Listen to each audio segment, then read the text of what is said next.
Greetings, everybody. I hope you can see and hear me okay. Welcome to another Q&A meeting where we discuss the practice of morality, charity, and meditation. If you have any questions, please send them in one at a time. Please be brief and be precise. If this is your first time to join us, please let us know where you come from. I shall start reading your questions and comments. Same thing, today I don't see the number of participants on my screen either.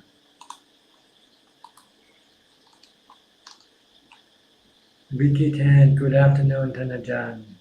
Good afternoon to you. Tony Yip, Sadhu. Ames Sid, Sadhu.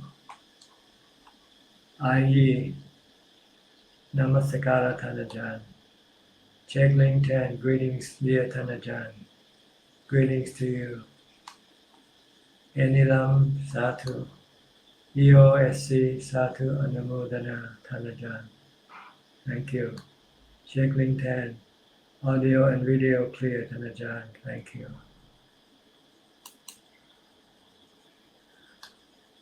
Nabiti, Namaskara Ajahn. Guan Mien Lo, greeting Ajahn. Vita Tip Paul, Sadhu Sadhu. Patalapon Vosuk, Sadhu Sadhu. Sawante, Sadhu Sadhu. Ayi, Ajahn. When a person has died and his family has donated the money belonging to the deceased to the Bhikkhu Sangha on behalf of the person who died, is it beneficial for the deceased person as the owner of money if he is born in a happy world? No, unfortunately, the money doesn't belong to the deceased anymore. It belongs to whoever donated the money for him or her. So if you want to get the full benefit of dana, you have to donate before you die. Give it away before you die. If you let someone do it for you after you die, you're not doing it yourself, even though it used to be your money. But once you're dead, then the money doesn't belong to you anymore. So you can only receive the dedicated merit, not the whole merit, just part of the merit that the person who donated the money for you will share it with you. So if you want to have the whole 100% merit from the donation, you have to do it while you're still alive. Give it away, so you know, so you can feel the happiness arising in your mind. But once you die, you don't know whether the money that you left behind has been donated or not. And if it was donated, it wasn't. You won't appreciate it. You won't feel anything. You have to do it while you're still alive if you want to get the full benefit of your donation. Ken Soy, Kokma, Sadhu Sadhu. Kwan Patum Napa, Sadhu Sadhu. Ramsa, JW, Namaskar Prajan. Helen Pam, PH, good morning from Norway. Good morning to you. Terishi, Sadhu Sadhu. Ajahn. May you have a long, healthy, happy, and joyful life, Ajahn. Hope that your swollen feet is getting better, Ajahn. It's up to the nature who look after this body. If the nature wants it to get well, it will get well. If the nature doesn't want it to get well, it won't get well. So it's not my problem. not my worry, because I consider the body not to be myself, doesn't belong to me. I only use it when it is available, but I cannot force it to get well or get sick. It just the body has to get well or get sick, not me. I'm from the mind, I'm part of the mind, who tells the body what to do. So I just have to see, to wait and see, I guess. Look after the body whichever way I can. But if it's beyond my ability, then you just have to be according to the natural forces. Kenili, dear Ajahn, can you explain about sunyata? Many thanks. I think sunyata means emptiness. Like when you're in space, you're in emptiness, empty space. That's what it means, sunyata. And the mind that is without defilement is also considered to be another type of sunyata. Empty of defilement, empty of greed, hate, delusion. But the mind is never empty with the four khandhas, four nama khandhas. The four nama khandha, vedana, sanya, sankhara, vijnana, are part of the mind. But sometimes they can stop functioning when they enter into jhana. Then there might be temporary emptiness there. So the word sunyata really means emptiness. Akash Ketan, good morning Tanajan Namaskaran. Good morning to you. Beyond meditation. There are 31 people watching live. Thank you. On my screen it doesn't show the number of people.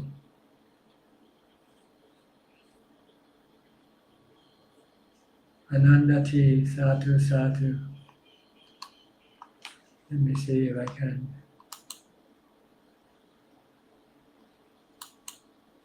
Better not.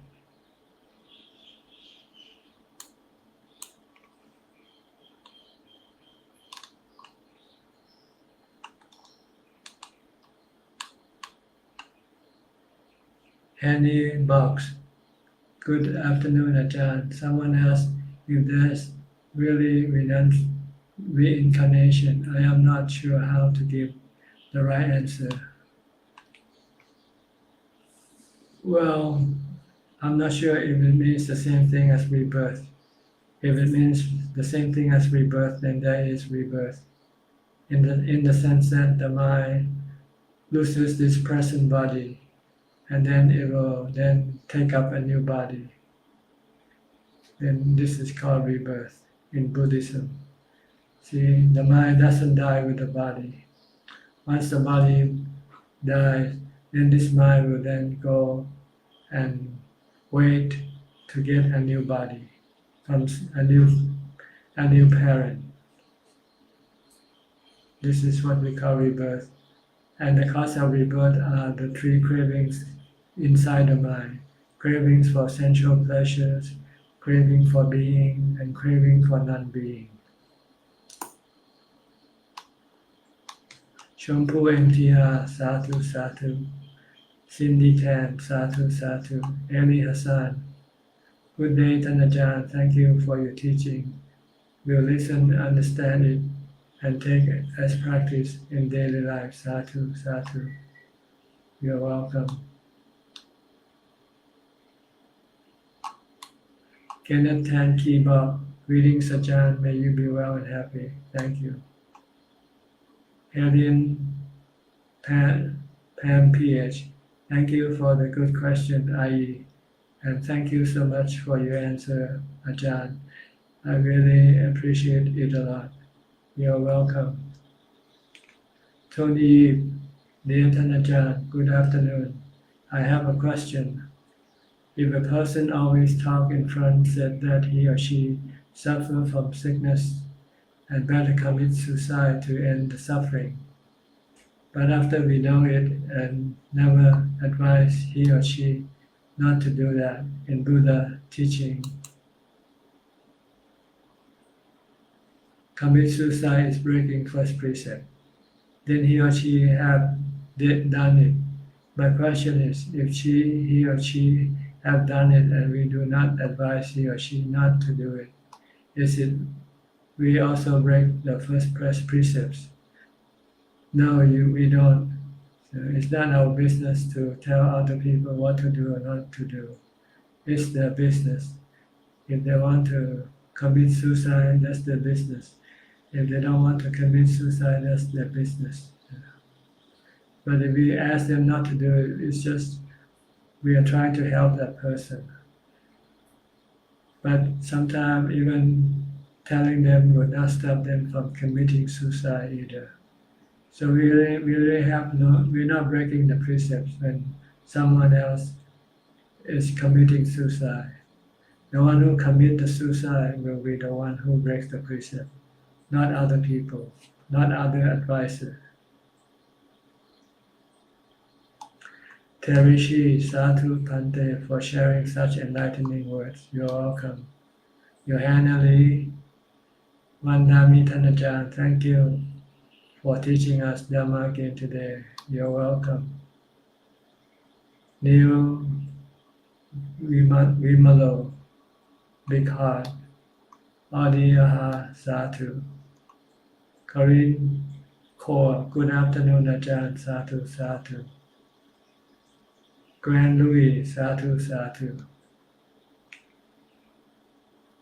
Question from Yang Fei Xian, China. Ajahn, I am scared.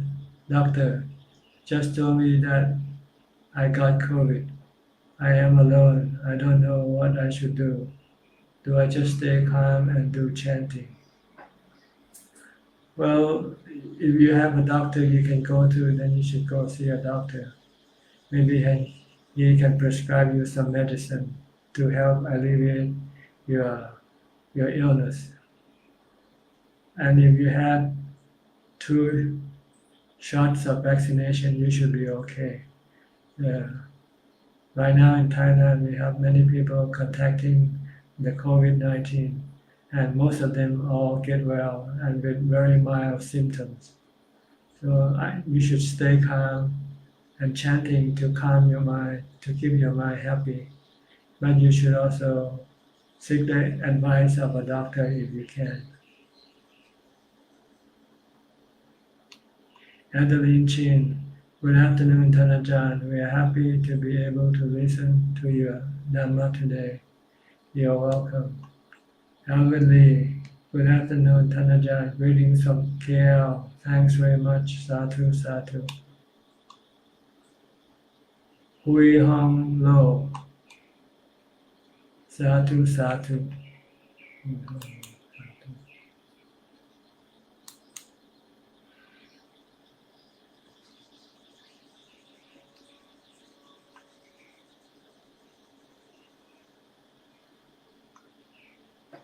Sami Riyaji, Thanajan, in the Abhidhamma, we are told that even the Dhammakandas are also not self. So based on that, can we say that we are mind? What kind of mind is that? It's a knowing element. The mind is one of the 6 basic elements. The mind is a knowing element. While the body is composed of the 4 elements of earth, water, fire, and wind. And all this exists on the space element. Space element is the space where the 4 elements of earth, water, fire, and wind exist. While the knowing element exists in another plane of existence. The body and the mind exist in 2 different planes of existence. The spiritual plane and the physical plane. And all of these are natural phenomena or natural things. They have no self, no person. The self is just a concept built up by the delusion of the mind, that's all. the concept of self, the concept of people, animal, and things. These are all concepts based on the formation of the 6 elements. And these 6 elements keep interchanging, keep changing from one thing to another. Sally Chi, Satu, Satu.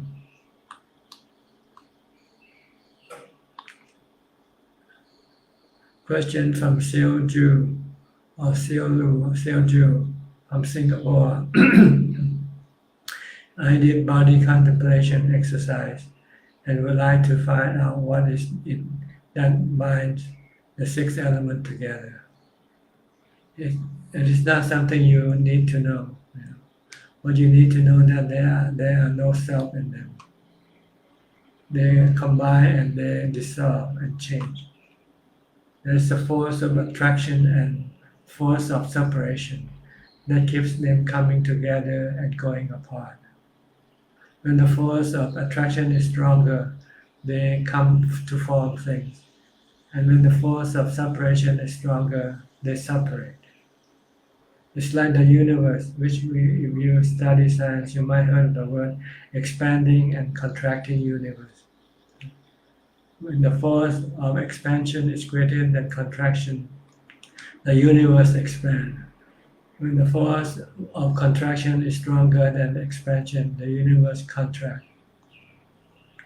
Same way with the 6 elements. They contract and they expand. They combine and they separate, depending on these 2 forces. Yap to Yap. Thank you, Ajahn, for your Dhamma. Hope you always stay healthy. You're welcome.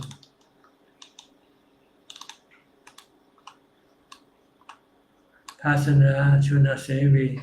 Good afternoon, Prajan. I am still focusing on mindfulness, meditation, and wisdom. Now I am more happy and calm all day. Thank you very much, Prajan. You're welcome. Yes, the goal of our practice is to be happy and be calm, not reacting to anything emotionally. Just merely stay knowing. What you see, just merely see. What you hear, just merely hear. Don't react with emotion. Don't react with love, hate, fear, or delusion. Delusion means thinking that what you see or hear or feel are some type of people or thing. They are just phenomena, natural phenomena that rise and cease, that come and go.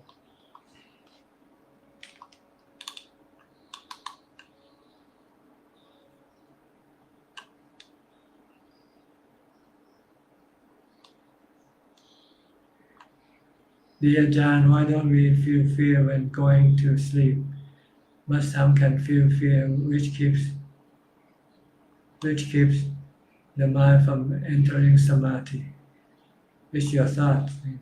If you think about something that you're afraid, then fear arises. If you don't think about the things that you're fearful, then fear does not arise.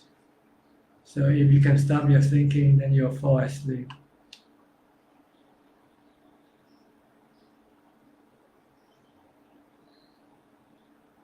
Same way when you practice samadhi, you have to stop thinking. If you keep thinking about the object that causing you fear, you will have fear and you cannot enter into samadhi. But if you have strong mindfulness and able to stop your thinking, then you can enter into samadhi. Tan Siu Hong, Satu Satu. Chong Yeo from Singapore. Question number 1. May I ask if a saint could still have to face his own past karma and why? Yes, even the Buddha had to face his karma because his body is the receptor of his past karma. You still have enemies in the past karma who happen to be born in the same time, in the same lifetime, such as Devadatta. Devadatta and the Buddha had many interactions against one another for many lifetimes. So even after the Buddha had become enlightened, he would still have to face his own past karma. But the difference is that his mind is not affected by whatever happens to his body. His mind remains calm, peaceful, happy all the time, regardless of whatever happens to his body. James Song, greetings Ajahn. Greetings to you.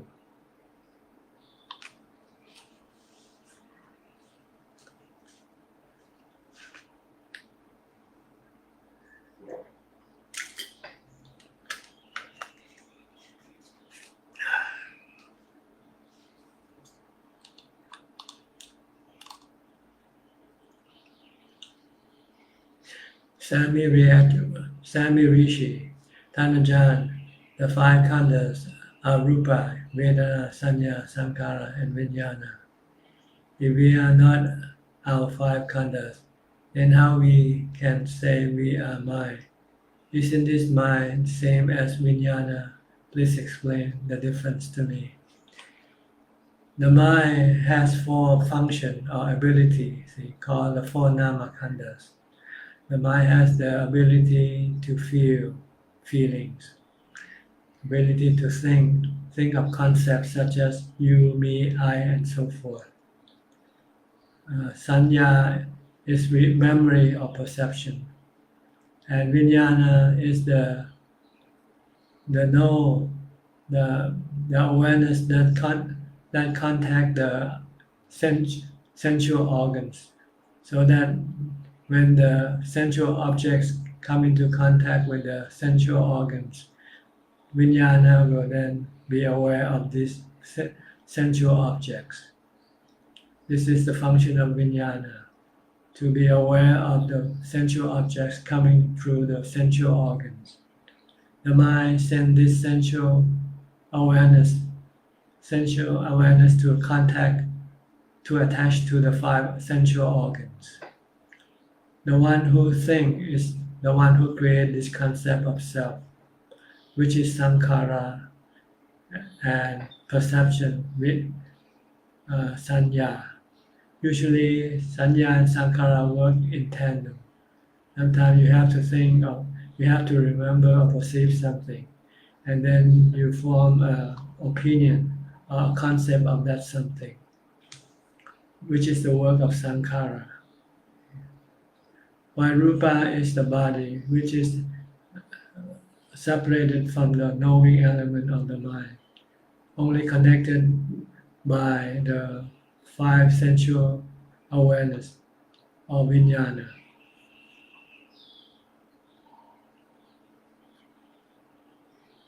The one who says we are mind is sankhara and sanya. Sanya remembers that there is a me, and then sankhara keeps repeating the same thing. Yes, I am me, I am me. But these are just creation of sanya and sankhara. When you stop this sanya sankhara, then the concept of I, me, or myself will disappear. All that is left is just the knowing element.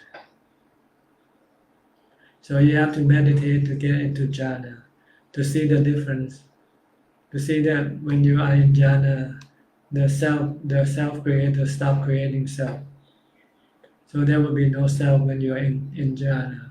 All you have left is just merely knowing, not the knower or the one who knows.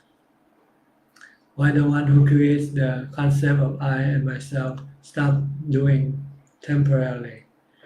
But after you come out of jhana, then sanya sankhara start to create this concept of me again. Ajahn Suchart, okay. Chongyo, question number 2. Are we able to stop our thinking mind? Yes, you can stop it temporarily, but not permanently. You can stop it from time to time by the force of mindfulness.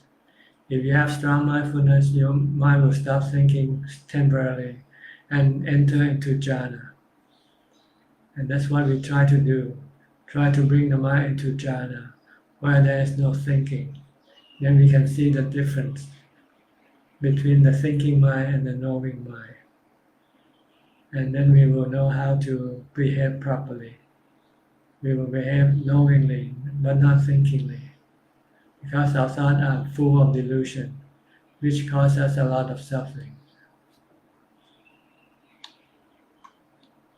If we should think after we come out of jhana, we should think of everything as being no self. No self, everything is impermanent, not constant, always changing. And everything can cause us dukkha when we become attached to them and when they disappear or separate from us. Terence T.H. Lee, and another fruitful Sunday afternoon, listening to Ajahn Dhamma teaching. Thanks, Ajahn, you are welcome. Sammy Rishi, so this knowing element is the same as Nibbana element that we read of in the sutta. Yes, the knowing element becomes Nibbana element when there are no defilement. You have to get rid of the defilement first, before this knowing element can be called Nibbana element.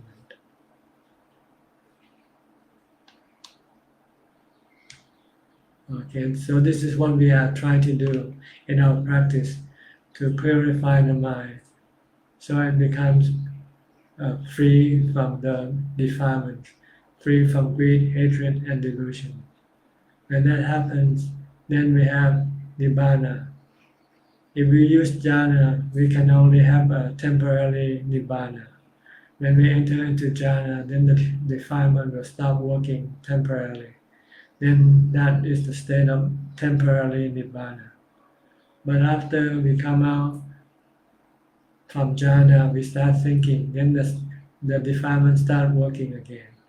Then we lose that temporary jhana, temporary Nibbana. If we want to make this temporary Nibbana to be permanent Nibbana, we have to get rid of the defilement when they start working, when they start acting. As soon as you have greed, you have to use wisdom to get rid of it, by seeing the object of your greed as being anicca, dukkha, anatta.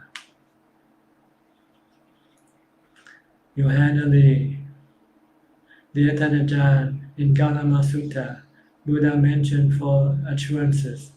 Are there 4 assurances? Are the state of enlightened mind which has been freed from all ill will? I'm not so sure. I haven't studied the sutta in detail, so I cannot give you this answer. You might have to seek the answer from someone who has studied the sutta more in detail. Maybe someone in the room knows this. Can you please help your hand, Ali? Oranut Nui, good afternoon, Ajahn. Good afternoon to you. Terence T.H. Lee, Thai Ajahn. The 8 precepts say that we should refrain from using luxurious bed and seat. What's the definition of luxurious bed and seat then? The one is that very comfortable.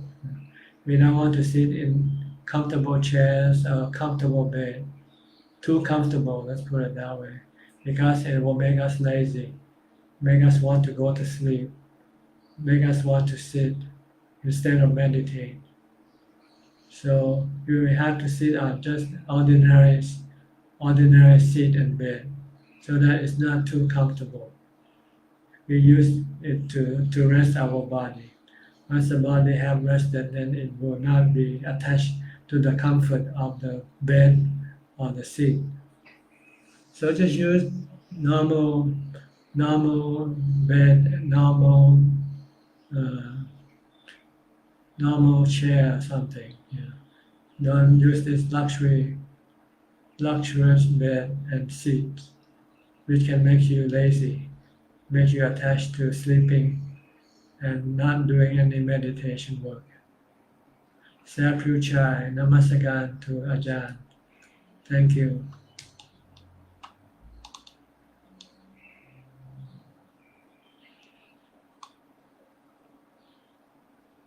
I'm not sure why my camera is a little blur, or maybe just my Facebook program that's showing my picture not clear, kind of blurry. Is it clear to you on your screen? Maybe I have to force it to focus again.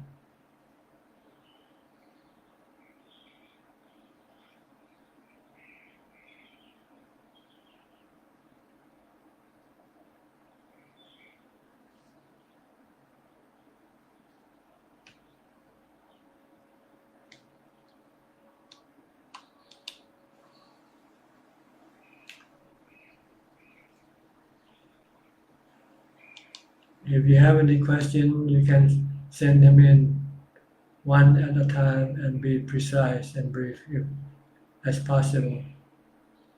Because if it's a long question, takes a lot of time to read, you might push other people's question out of my screen.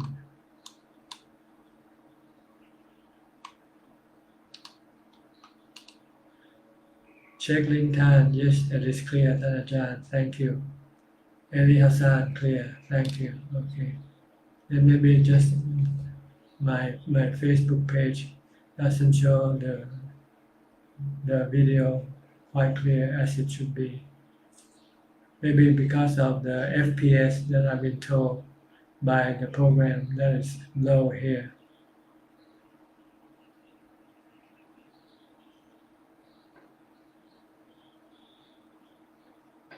The FPS, I think this is the one that measures the clarity of the picture, the screen.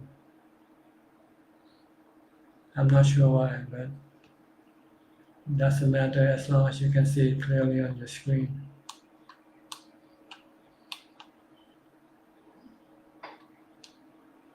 Check link 10, 51 people watching live now. Thank you. Pasana, may I ask about the way to let go of all defilement? Is use wisdom to stop the mind, not to stick to anything. Right? No greed, hatred, and delusion. Yes, use the three characteristics of existence. Sabbe Dhamma Anatta. Nothing belongs to us. Everything that we have now doesn't really belong to us. One day, sooner or later, we will all have to give it up, including our body. So if you let go of this attachment, then you will have no dukkha. Your dukkha arises from your attachment and your desire to keep your possession. If you have no desire to keep your possession, if you have no attachment to them, let them come and go as they please, then you will have no dukkha. I.e., Ajahn, when I was meditating and suddenly I had runny nose, should I leave it alone or is it okay to clean it first and continue meditating? I think you first should try to leave it alone if you can, until it becomes unbearable, and then it becomes a distraction to your meditation. Then you might have to stop and then fix your physical problem first. So Nade, dear Ajahn, if we ingest medicine to prevent nausea or allergy, and this causes sleepiness, loss of awareness, is this against the fifth precept? No. This is taking care of, looking after your body. You can still have mindfulness, but you just happen to be sleepy. Sleepiness and drunkenness are two separate things, two different things. When you're drunk, you don't know what you say or what you do. When you're sleepy, you still know what you do or what you say, but you're not able to stay awake, that's all. So this is not considered breaking the fifth precept. Yohanali, it is very beautiful teaching indeed in Kalama Sutta, Ajahn, that you suggest me to search about the other day. It makes me happy to read it. You are welcome.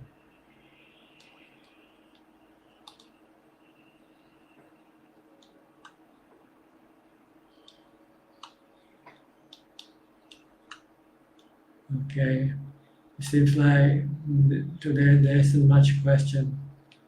I guess because you probably all know the answers to what you want to ask already. So all you need to do now is apply it in your practice. Try to set up schedules for practice. Set more schedule, do more practice. Because this is the only way to advance to the goal of enlightenment. The Buddha said you first have to study his teaching. Once you have studied and know what to do, then you have to apply his teaching in your practice, such as meditation.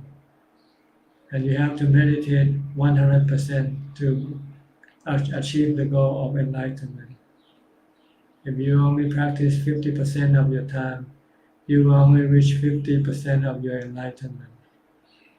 To have full enlightenment, you need to have 100% practicing.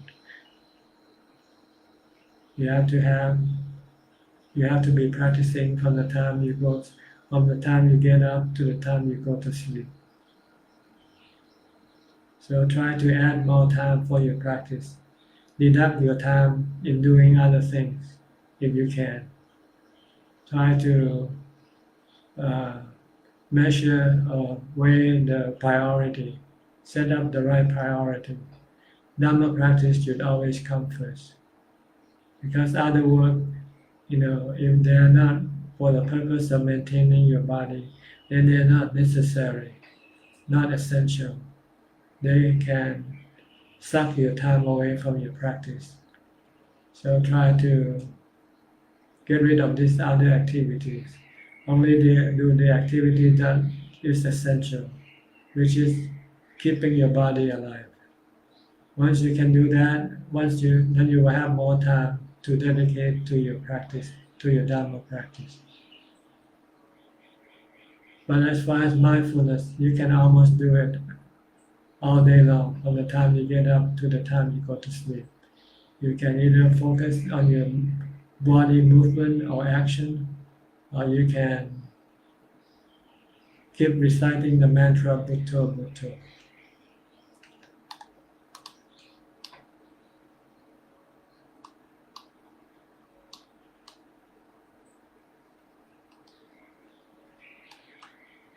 On. Good afternoon, Pante. I am Bun and from Penang, Island, Malaysia. My question is, when practice meditation, how to know we enter first, second, third jhana, and how to contemplate anicca, dukkha, anatta when meditation? Thank you. When you meditate, your mind will become calmer and calmer. Then you know that you are entering into the different level of jhana. Your mind becomes calmer and calmer, and quieter and quieter. Your thought becomes less and less. It is like walking into a long, deep cave. When you start walking in, you'll find that the noise from the outside of the cave becomes more distant, and eventually there will be no noise left. When you enter into the depth of the cave, this is the same way when you enter into jhana. It's like entering into a cave. And when you're practicing jhana or meditation, you don't do any contemplation. If you want to do contemplation, you have to wait after you come out of your meditation. Then you can then contemplate on the three characteristics of anicca, dukkha, and anatta. Everything that exists are all anicca, dukkha, anatta. Anicca, they are temporary. Anatta, they are natural phenomena. If you have any desire or you wish to control them or own them, then you can get dukkha, because you will not be able to do it all the time. So you have to let go of your attachment and your desire toward every object that exists in this world if you want to be free from dukkha. Ayi, thank you, Ajahn. You're welcome.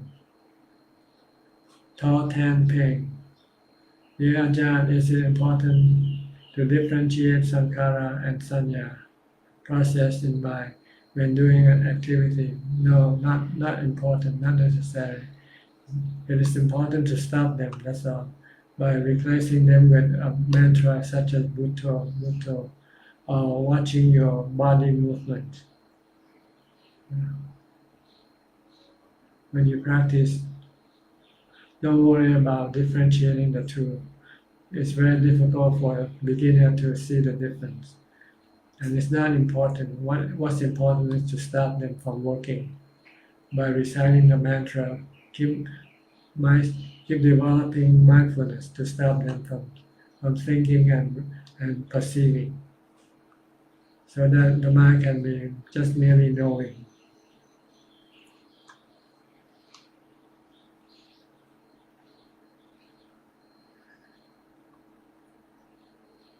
When you do activity, just keep watching what you do. If you're eating, just focus on eating. If you're swimming, just focus on swimming. If you're walking, just focus on walking. If you're biking, just focus on biking. Don't think about any other thing.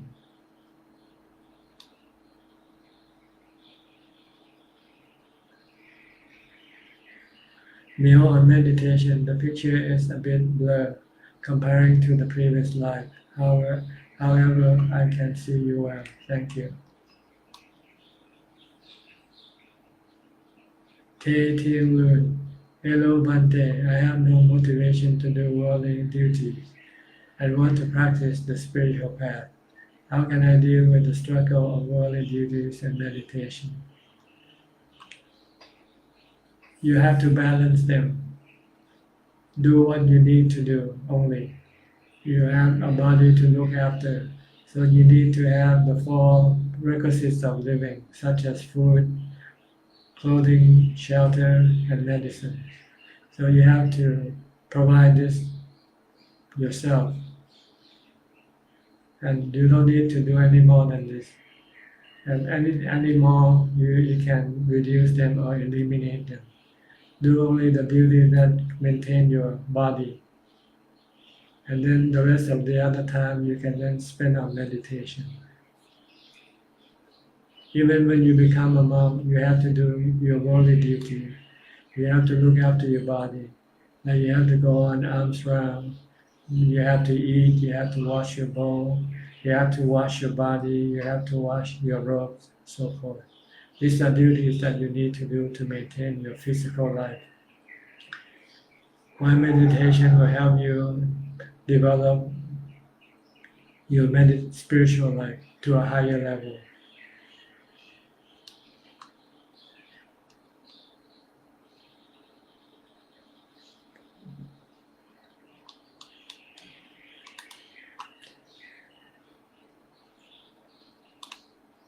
So if you have no worldly motivation, worldly duties, then why don't you become a monk? Why don't you go live in a monastery and then concentrate on your meditation duty only?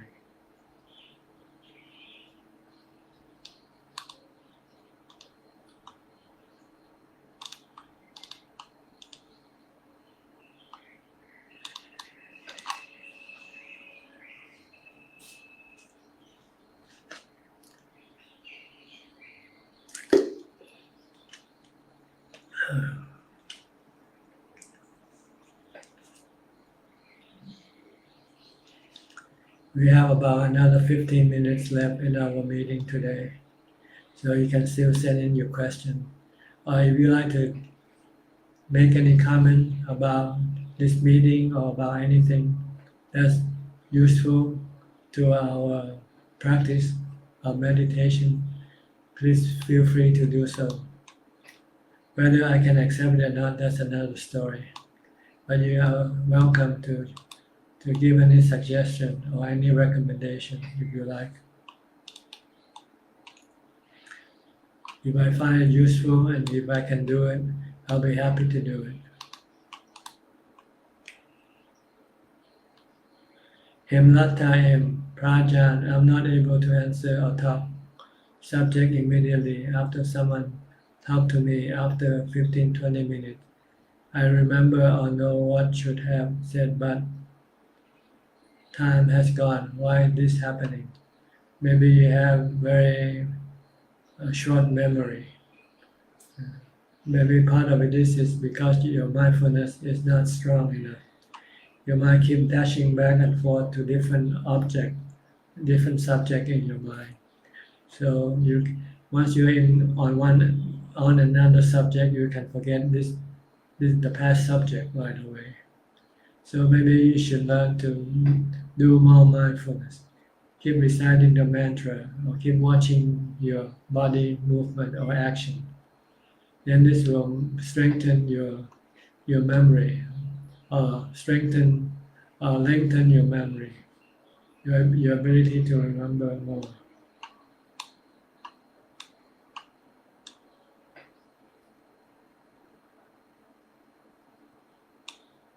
Chi Chin Chuan, dear Ajahn, I have no intention to live in seclusion and still enjoy my life. Is it enough just to live according to 5 precepts and do dana?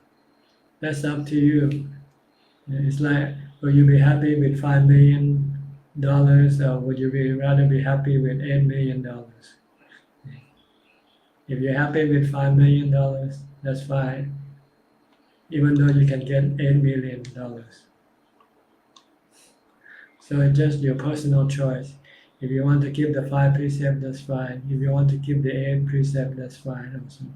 If you want to become a monk, that's also fine. You just get more peace and happiness if you do more practice.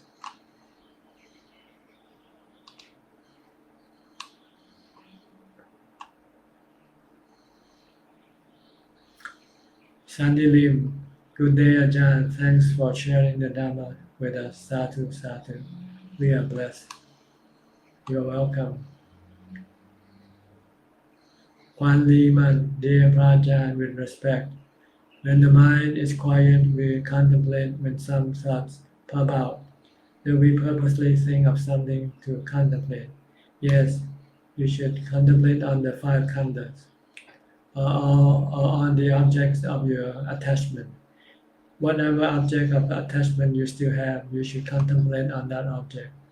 If you're attached to your family, you should contemplate on your family as being anicca, dukkha, anatta. If you're attached to money, then you have to contemplate anicca, dukkha, anatta on money. Just contemplate on every object that you're still attached to or have desire for, because you don't want to stick with them. You don't want to have them because they can eventually cause you dukkha because of their temporary nature and they are not under your control. Sami Rishi, Tanajan, I have recently come across the teaching of Boran Kamathana. Can you tell us more about this tradition? I'm not sure. This is the first time I heard, so I cannot say anything about it. Boran in Thai means ancient, so maybe it's just ancient Kamathana.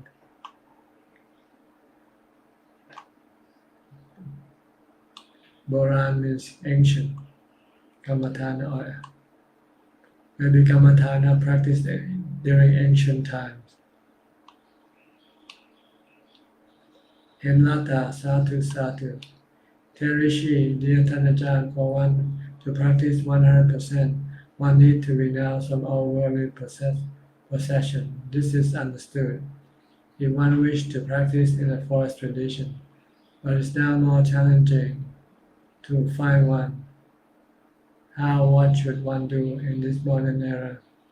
Go to where there are still forest tradition in Thailand. There are lots of monasteries in the northeastern part of Thailand which practice the Thai forest tradition. We have to be around those people and places to be able to do this practice. I had a Malaysian person who came.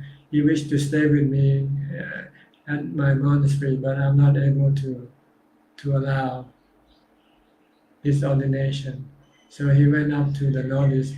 He found a monastery where he was now ordained as a Thai forest tradition monk, and he hoped that after he get his visa, 1 year visa, he will try to come back and stay with me.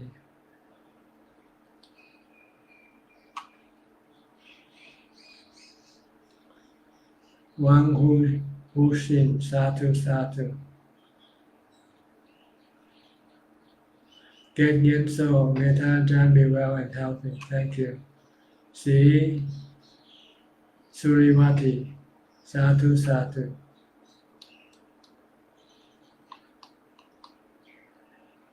Anura Kamalat, dear Ajahn, thank you for another great teaching session. Satu Satu. You're welcome. Cindy Tan, with gratitude to Ajahn for sharing the Dhamma. Let us bow 3 times. Satu Satu. Enilam Satu Satu. Hemlata, Ajahn, what is the meaning of Dhamma? It is Sanskrit word. Dhamma is Pali word. Why Dhamma is Sanskrit word? Yes. Why Dhamma is Pali word? It means the same thing as in Dhamma. It can be the teaching of the Buddha, or it can mean anything or everything. That's the word of the Dhamma. That's the meaning of Dhamma. It covers quite a wide range of meaning. You have to look at the context it appears in. When the Buddha says Sabbe Dhamma Anatta, for instance, it means everything that ever exists are all anatta, have no self. Asoka Sani Ko, Satu Satu. Terishi Satu Tanajan with Mahameta. You're welcome. Okay, we have about 7 minutes left. You can still send in your question if you are typing, or haven't yet started to type. You can start typing now. But after 7 minutes from now, I should have to terminate this meeting. So if you wish to ask any question, please send in your question now, or start typing the question now.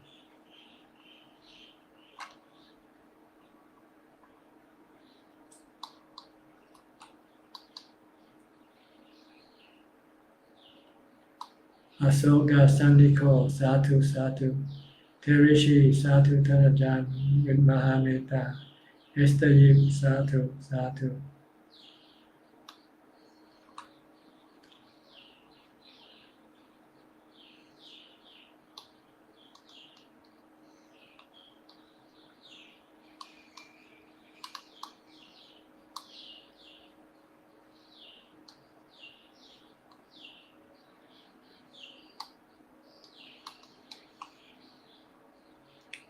Try to do mindfulness as much as possible.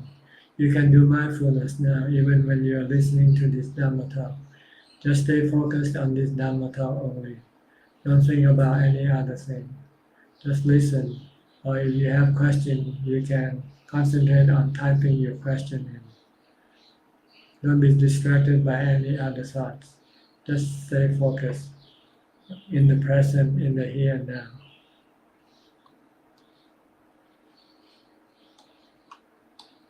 Te Seng Hin, Tanajan, thank you for your teaching and guidance. You take care and stay healthy. Thank you.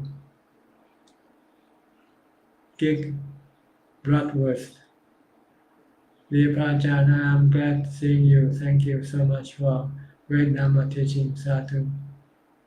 Vilasini, I see. Okay, Vilasini. I remember you from Germany. I haven't seen you for a while. I hope you're well. Still working hard, I guess. Sami Rishi, Tanajan, I experienced fear once. I feel that the ego is being dissolved. How do we deal with that kind of fear? You should be thankful if your ego is dissolved, because that's the goal of your practice anyway, right? Just tell yourself that when the ego dissolves, the mind doesn't dissolve with the ego.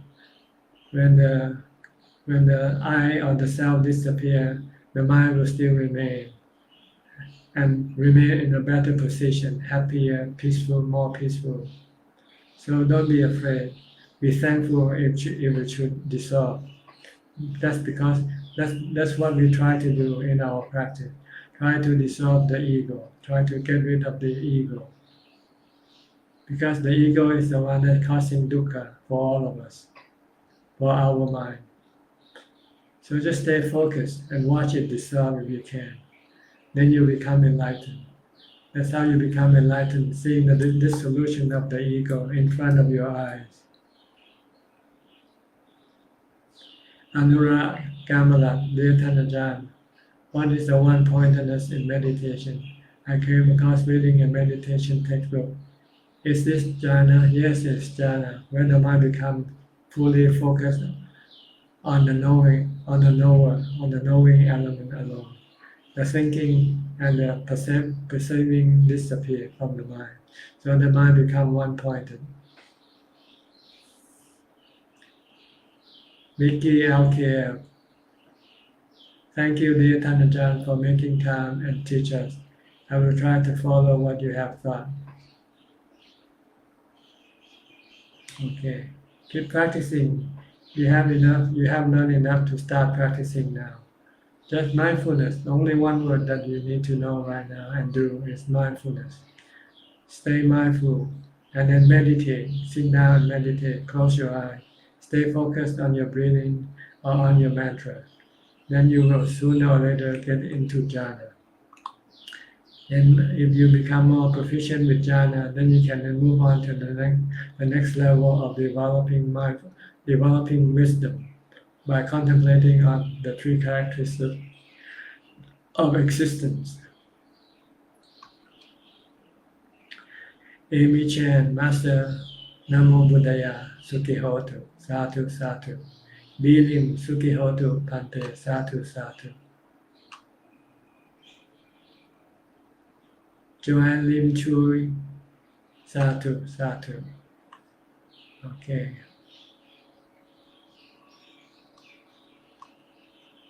So we're almost out of time right now. I'm waiting for maybe another question may come in. We have about less than one and a half minutes left. Okay, here comes Sami Rishi. We are attached to our ego, to our sense of self. In other words, we want to exist. If we give up on existence, there has to be something better waiting for us on the other side, right? After all, that's the logic. I think ultimately we need to make that leap of faith. Thinking about it won't solve it. Yes, you just stay mindful, keep staying mindful, stop your mind from thinking, and then you'll reach the other side of the existence, the other type of existence, which there is no self in that existence. There is just knowing in that existence. It's the best type of existence, where there is no dukkha, no stress, no suffering. Anuraga Malat, thank you, Ajahn. Ui po hua, satu satu. Okay, I think that's about it for today. Okay, another one. Kathleen Poor, Satu Satu, Anumodami Mahajan. That's about it for today. Thank you very much for your participation. I hope this meeting will help you advance in your practice and push you ahead and eventually reach your destination. In the meantime, please stay safe, stay healthy, and stay mindful. Keep practicing. Sooner or later, you will become enlightened. If all goes well, I'll see you again next week at the same time. Thank you and goodbye.